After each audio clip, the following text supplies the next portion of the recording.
Blend করছো, ঠিক আছে, অথচ দেখো তোমার ব্লেন্ডার ভালো না।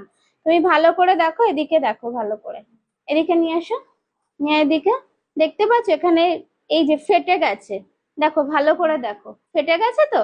এটা কিসের জন্য এসছে? এই যে তোমার কনসিলারটা যেটা তুমি এইমাত্র অ্যাপ্লাই করলে, এটা কি হয়েছে, যেই তুমি ট্যাপ করছো, যেই তুমি ড্যাব ড্যাব করছো, তোমার ব্লেন্ডারে চলে আসছে। কেন বলো তো? কারণটা কি বলো? এর রিজন আছে। এর হলো ব্লেন্ডার ভালো না তোমার। তোমাকে আমি বলেছি একটা কথা, যে ব্লেন্ডার সবসময় ভালো দেখে নেবে।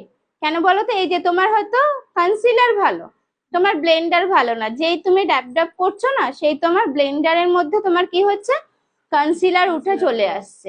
আর যার ফলে দেখো কতটা কনসিলার এর মধ্যে আছে, দেখো মেকআপটা পুরো ফেটে গেছে।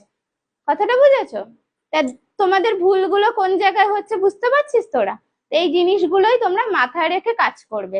যে কি না, এই যে যখনই তুমি এই দেখো, যখনই ব্লেন্ড করছি সেই দেখো কতগুলো পুরো আছে, এখানে আর কোনো কনসিলার আছে নেই, পুরো এর মধ্যে চলে এসছে, কারণ আমার ব্লেন্ডার ভালো না। তা সবসময় ভালো ব্লেন্ডার নিতে হবে। ওকে, তো এই জিনিসগুলো মাথায় রেখে কাজ করতে হবে।